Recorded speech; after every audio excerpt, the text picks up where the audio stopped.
I have the great honor and privilege, ladies and gentlemen, students, teachers, all, to introduce to you my boss, a man deeply committed to the education of America's children, the leader of the free world, the President of the United States, Ronald Wilson Reagan.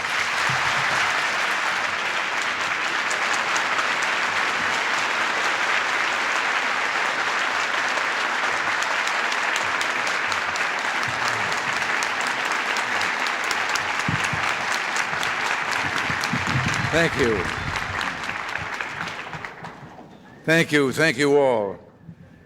I think I'm the reason why the program was delayed a little this morning. I was late, and the principal has told me I got to stay after school.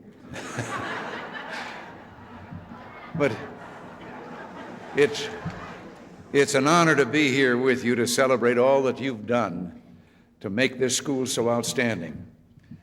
It so happens that visiting a school reminds me of something I heard just the other day. It seems that a certain little boy had reached school age, and his mother worked very hard to make him enthusiastic about the idea, bought him new clothes, told him about the other children he would meet, got him so excited about the project that he eagerly went off on the first day, came home with excellent reports of what school was like.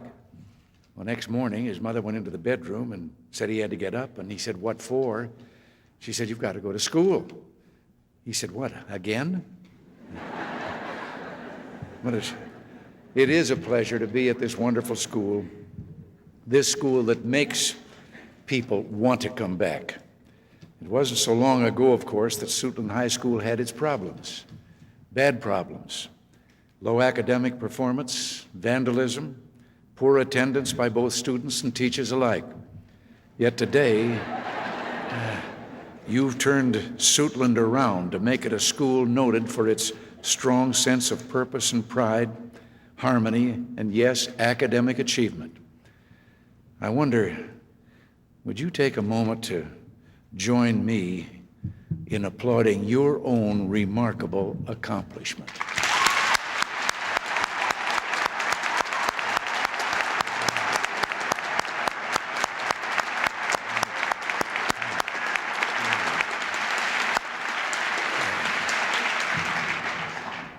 Well, now we've heard Principal Hairston and others tell us how this transformation has taken place. And before taking your questions, I'd like to discuss with you how we might work this same transformation in schools all across America. The first point to make is that money alone isn't the answer. From 1963 to 1980, for example, the amount our nation spent on education in real terms more than doubled. Yet during precisely that same period, college board scores fell by almost 90 points. Consider, too, the state of New Hampshire. New Hampshire spends less on education per student than almost every state in the Union. Yet for a number of years now, New Hampshire students have had the nation's highest SAT scores. Now, please don't misunderstand me. Funding is important, very important. In fact, the amount our country will devote to education this year at all levels of government, local, state, and federal, will total over $300 billion. But money's only money unless it represents genuine commitment, a willingness to work hard at improving American education. To become involved, then money by itself is all but meaningless. You know, I've thought more than once that back when we were throwing money at education, well, we were sort of like the parent who will buy his child expensive toys and clothes, who will give his child just about anything except his own time and commitment. But perhaps the greatest difficulty facing our educators today is this. In too many school systems, if you're a teacher, principal, or superintendent, and you do something very good for your students, nothing good happens to you. In a word, there are too few rewards. We need to change that. We need to reward excellence in education as we reward excellence in other fields. We need, in other words, to introduce education to some free market principles, things like incentives and accountability. An example of incentives is programs now under consideration in some areas, programs that reward teachers and administrations for improved student performance. As for an example of accountability, well, you needn't look any further than Superintendent Murphy's Applied Anxiety Room. Posted in his office are the test scores showing the performance of all the schools in Prince George's County. John Murphy holds principals accountable for results. This is the kind of tough, sound management we need in our schools. Educational excellence also means getting parents involved. It means taking innovative steps to attract and reward good teachers based on their performance.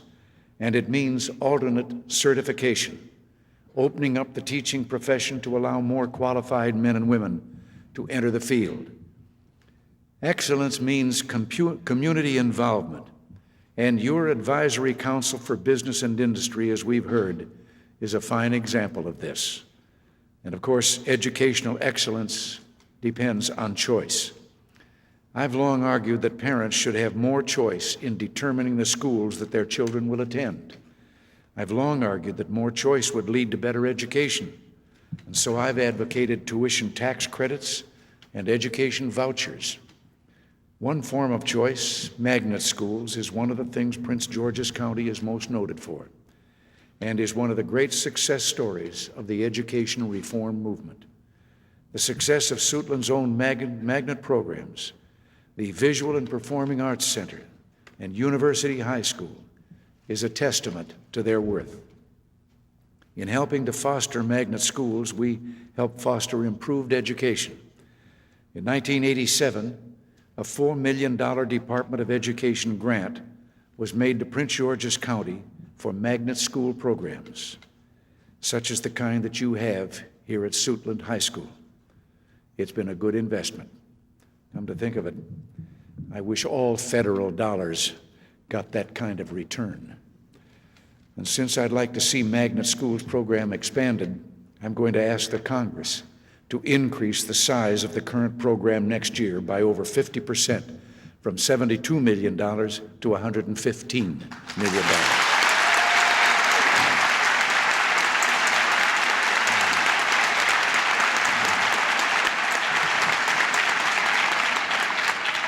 With these additional funds, we can help more schools do what you've done so well in Prince George's County.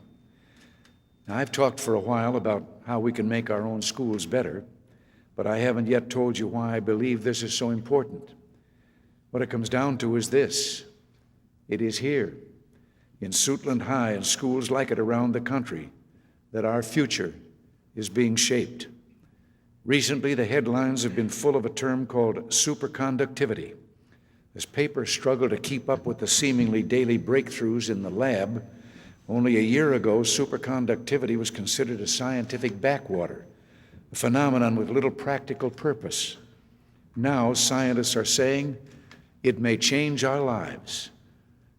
It shows all the dreams we have had can come true. The sky is the limit, said one theorist. We're moving from an age of things to an age of thoughts, of mind over matter. It is the mind of man, free to invent, free to experiment, free to dream, that will shape the economy and the world of the future. Permit me to offer in closing one final message, and it's a message from my heart. If you heard my radio talk last Saturday, then you'll know about a new report on drug use by America's students, including high school students like you. We've had so much bad news about drugs lately, but if you want some good news, just listen. According to the report released by our Secretary of Health and Human Services, Dr. Otis Bowen, last year, for the first time since these surveys began, a substantially smaller number of high school students, 1/3 smaller, acknowledged current use of cocaine than acknowledged it the year before. And cocaine is no longer fashionable. Far from it. 97% of the students surveyed disapproved of regular cocaine use, while 87% disapproved of even trying it. The use of marijuana and amphetamines is also down.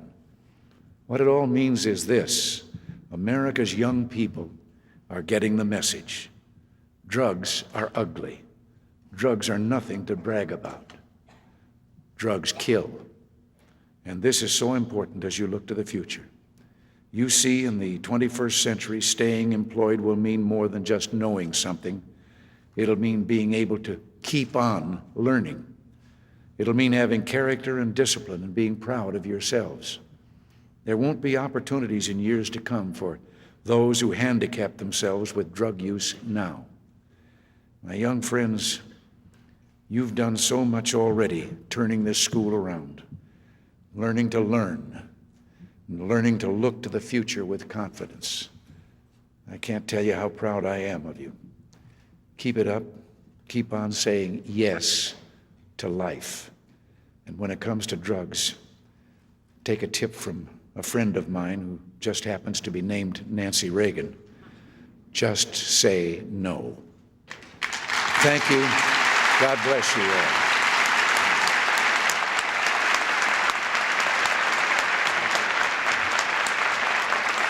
Mr. President, I understand you have a few minutes remaining. We have some students out in the audience that would like to ask you a few questions. All right. Good morning, Mr. President. Good morning. My name is Felicia Funderburg, and I'm president of Suitland Student Government Association. One of the most important questions facing high school seniors today is what college they plan to attend and what career goals they plan to pursue. When you were a high school senior, what career goals did you want to pursue, and how did you plan for it? And what advice can you give young people today as they embark on their careers? You've asked a question, and I know you're expecting an answer of saying something about having decided to do something or other. No, I'm delighted to answer this and encourage you, don't be concerned because you haven't made up your mind. I graduated from college with a degree in economics and sociology, and still had not been able to pin down exactly what I wanted to do. Now, at that time, I must say, the demand was just maybe to get a job of any kind because I graduated at the very depth of the Great Depression, 1932. And so you thought anything might be. But it wasn't until I went back to my summer job to get a little money to go job hunting after I'd graduated. My summer job was lifeguarding at a river beach in my hometown. And there were people who came out from the city and corporate heads and so forth with their families every summer, and I'd taught their children to swim and so forth. And there weren't as many by 1932 with the result of what had happened in the crash. But one was there, and he told me that if I could tell him what I wanted to do, he had contacts with a number of businesses and areas. He would do what he could to get me a job. But he said, you've got to come back and tell me. And I went home and I thought, and I finally realized that in spite of my degree in economics and sociology, I wanted the theatrical world. Now, there in the middle of Illinois, I didn't have the nerve to say I wanted to be an actor, but radio was pretty new, and I said I wanted to be a sports announcer in radio. Well, he told me then, he said, well, I don't have any contacts. There's nothing I can do to help you there. But he said, maybe that's better. Let me give you some advice. He gave me the best advice I've ever had. He said, now that you've determined that, what you want to do, he said, you start out knocking on doors, telling people, them at those doors, what you want to do, businesses. And someplace along the line, even in this depression, you'll find someone in a radio station who knows that his business is going to depend on bringing younger people into the business to carry on. And then you'll get a job. And he says, don't get discouraged if you go to a lot and knock on a lot of doors. Remember, a salesman sometimes has to make 250 calls before he makes a sale. It turned out to be the greatest advice I was ever given. And sure enough, one day in a station in Davenport, Iowa, turned down because they had just hired an announcer the day before, and where was I? Why didn't I know that they were looking for one? On the way out, after a number of turn downs, I I said to myself aloud, how do you get to be a radio announcer if you can't even get a job in the station? Oh, I've left out one thing. He had told me, don't ask to be a or a sports announcer. He said, just ask for anything because you believe in the future of radio. Anything inside the station, and then take your chances on there from getting to what you want. Well, I got to the elevator, and fortunately, the program director that I'd been interviewed by was arthritic because I heard the thump of his canes coming down the floor before the elevator arrived, and he was yelling to me to stop and wait. And I did, and he asked me, what was that you said about sports? And I told him that's what my ambition was. And he said, what do you know about football? I said, I played it 8 years. And he said, could you tell me about a game and make me see it? And I said, I think so. He stood me in front of a microphone in a studio. He said, when the red light goes on, you start broadcasting an imaginary football game. He said, I'll be in another room listening. And I remembered a game we'd played the year before, my senior year. We won in the last 20 seconds of the game with a long touchdown run and so forth. And I could remember enough of the names so that I wouldn't have to fish for names in broadcasting it. So I started us out in the fourth quarter with the long blue shadow settling over the field. And back on our own 35-yard line, here's the play. Bud Cole has the ball going wide out to the right, cuts back in over, so forth and so on. He walked back into the studio and he said, be here Saturday. You're broadcasting the Iowa-Minnesota football game.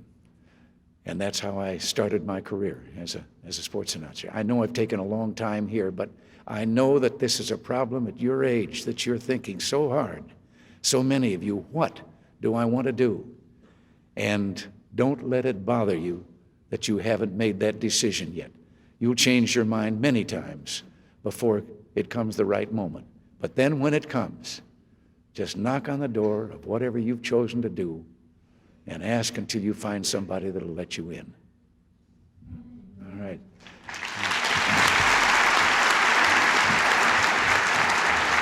I didn't mean to make a second speech, but you touched a nerve. Good morning, Mr. President. My name is Victoria Bell, and I am a member of the graduating class of 1988. Those of us who are of age have registered to vote. Could you please give us some advice on what a young person's role should be in politics today? Your role should be in what is it? I didn't. What a young person's role should be in politics today. In politics? Well, it was the last thing I thought I would ever end up in. I had completely different thoughts for most of my life. But I think what you should recognize is this. There is a little figure that says something. The 18 to 24-year-old group of young people happens to be the lowest bracket with regard to voting. The smallest percentage of that bracket votes. We have a society that is unique in the world.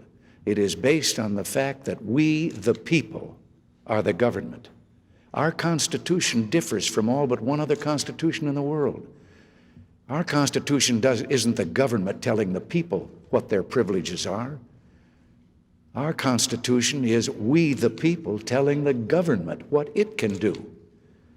Now, government of that kind can only work if people participate. So whether you're interested in ever becoming involved in politics yourself, participate by that most fundamental thing of voting, but also, when you make up your mind the thing that you believe in, and whether it's party or what philosophy, then participate, volunteer in campaigns to be of help, to really participate in what the government or who is going to be in the government. And then, if from that experience you find that you want to actually engage in the issues of the day and having a say about them, then you look around and pick where is the nearest and most available way or level of government and office that you can begin by seeking public office. And then, when you get that public office, make up your mind. I have told a cabinet, as a governor of California and a cabinet, as the President of the United States in discussing all the issues and what we're going to do about something, don't anyone tell me what the best political way is. I don't want to hear what is right or wrong politically. I want to hear what is right or wrong morally about the issue and what we should do, and make that be your goal as a participant in government. Mr. President. I'm talking too long. Good morning, Mr. President. My name is Larry Bradford, and I'm a student with the Visual and Performing Arts program. My question to you today is, based on what you learned of our school today, what educational programs and policies will your administration be advocating? What educational programs? What educational programs and policies will your administration be advocating? Well, I probably should turn that question over to the Secretary of Education, who's experienced in it, but I would just take a chance myself if he wants to add anything to this. I think that the first thing we at the federal level must recognize is that our great system of education is managed by and run by the people at the local and state level, and the federal government should be of help where it can, but it should not involve itself in trying to dictate to the schools of America. You want to add to that? Couldn't say it better myself, that's for sure. Thank you, Mr. President. Maybe I would just underline what you said in your remarks, Mr. President. I think you will see emphasis from us on the points that we heard from this table: accountability, choice, high expectations, to help the kind of local effort we see here be duplicated all around the country. We have a great diversity in that, in our education across this great land, and more than education, in the land itself, and that is valuable to us.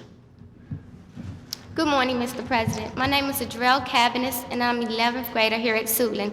What could future leaders do to ensure the prevention of nuclear war? Now, wait a minute. I have a little trouble with. What could future leaders do to ensure the prevention of nuclear war? Seeing a war?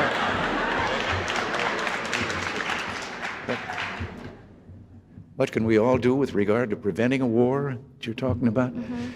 Well, having seen 4 of them in my lifetime, I'm hoping and praying that we can avoid one. But I do know this: we have to be practical, we have to be realistic, we have to be totally in favor of peace ourselves and doing all that we can to maintain peace. My first words in my meeting with Gorbachev in Geneva, Switzerland, when he and I met in a room, just the two of us, and well, with interpreters, I said to him that we were in a unique situation, the two of us, from these two great powers, that we could perhaps bring on a war, or we could bring on peace for the world. And I said, I think what we have to recognize is we mistrust each other, and we are both heavily armed. And I said, we don't mistrust each other because we're armed. We're armed because we mistrust each other. And so our goal, even though we're going to talk about trying to reduce weapons and lower the military threat, that our main goal must be to eliminate the mistrust that has caused us to build those armaments. And I think that this country, we have an order now to maintain peace. The great seal of the United States, with the eagle and its head turned, in one claw has arrows, and in the other claw has the olive branch, designating peace. The older seal, the one on my desk in the Oval Office, because it's an old desk, the eagle is looking at the claw with the arrows. On the ceiling, because the building is newer, on that seal, the eagle is looking at the claw with the olive branch. Harry Truman, after World War II, decided that our seal should be changed, and that our eagle, our bird, should be looking at peace, not war. But at the same time, right now, I'm trying to convince the Congress. We have made great strides, and this first treaty that has ever been signed of the actual elimination of arms has come about because we revealed to the world that we were going to deal from strength, that they could have their choice, engage in an arms race with us or join us in eliminating the causes of armament.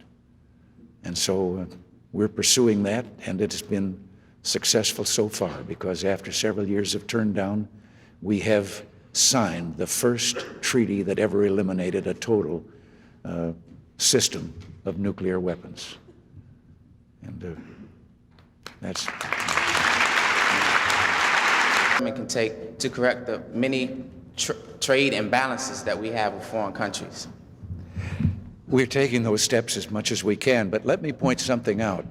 I happen to be one who believes that the imbalance in trade is not the terrible thing that it has been portrayed. Granted that we would like to export more, but for 100 years, while this country of ours was becoming the great economic power that it is, for all those 100 years, we had an imbalance of trade as we have now.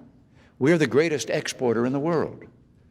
Now, I could caution you too, sometimes our statisticians don't use all the figures they should. For example, by the number of dollars of exports that we have does not include services, just things that are made to sell. I think there might be a little difference if we realized how much money comes in from abroad to insurance companies that sell insurance abroad, services of that kind, and it would balance up a little better. But if we're going to be the greatest exporter, we must recognize the right of other countries to export too, and therefore we're an importer. And I've always, this comes, I guess, from that degree in economics I got, I've always believed that the people in America who feel free to buy a foreign product, import foreign goods of some kind or another, that's their right to do that. And those people at the same time that they're sending money abroad, they're replacing that money with a product that has an actual money worth. And it's not that the government is involved in that. Where the government is involved is we have people in our Congress today who want protectionism, high tariffs that will keep people from being able to sell goods in our country without realizing that they can retaliate and then have high tariffs against us selling abroad. And back in that Great Depression that I mentioned earlier, 1932, two great mistakes were made in this country and by this country. One, we introduced a thing called the Smoot-Hawley Tariff, which made it virtually impossible for anyone to sell anything in America. And that simply spread the Great Depression around the world. And the only thing that ended the Great Depression was World War II. And that was one lesson. The second lesson was the Congress of the United States also then increased the income taxes tremendously from one bracket of a 1.5% to 9%, from another something like around 20% to 63%. And immediately the total amount of revenue that the government was getting was reduced, even though the rates were higher.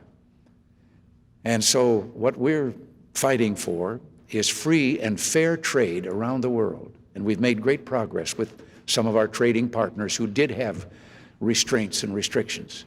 But that, open, free trade, and as I continue to insist, low tax rates here on ourselves in our own country to increase the incentive of people to earn more. We have reduced the taxes in our administration, and the total amount of revenue the government is getting from that tax has increased mightily. About 1,000 years ago, a man named Ibn Khaldun said, in the beginning of the empire, the rates were low and the revenue was high. At the end of the empire, the rates were high and the revenue was low. So we're going to stick with what we're trying to do, and we can use all the help that you'll give us. Thank you, Mr. President.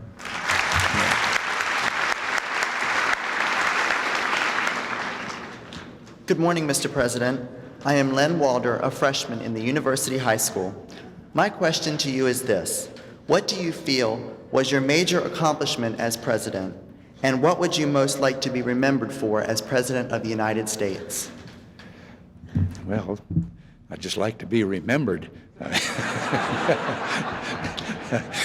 But, well, I'd be satisfied if they just would say I did my best. But, and now wait a minute here. You got me so off base here on the first part of that question. What accomplishment? It's rather difficult to pick things out of all the things that we've tried to turn around and change. The economy was in a shambles when we came here. We were in a great recession. Interest rates were sky high, and inflation was in double digits. We turned all of that around, and for 61 months, we have had an expansion, an economic expansion, which is the longest period in the history of our nation for an economic expansion. But with all of that,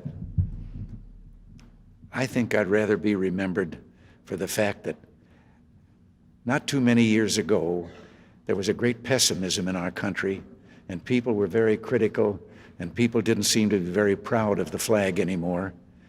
And today, what I get in the mail and what I hear from people when I get out of Washington is that once again, they're proud to be Americans. And if I had anything to do with that, that's what I would be most proud of, that once again, we're proud to be Americans.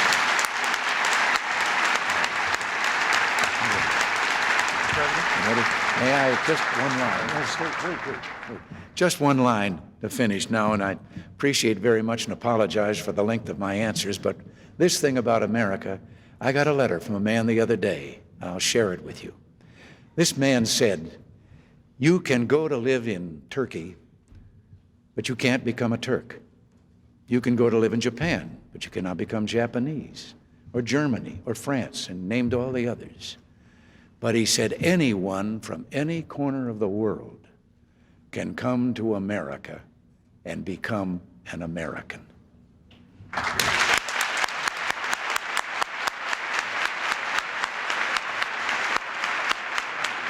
We'd like to leave you with a token of our appreciation for your visit to Prince George's County.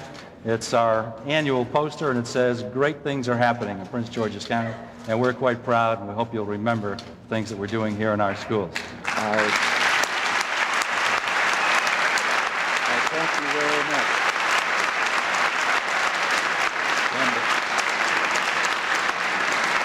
And I think that this will look just great in the coming Reagan Presidential Library. Super. We appreciate that. Mr. President,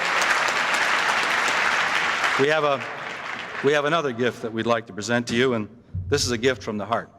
As you know, Prince George's County and Suitland High School, in Suitland we have a performing arts component in our high school, and several of our stars would like to come out and give you a message today from the students at Suitland, from students in Prince George's County, and from young people all across America. Can I just wait here for that?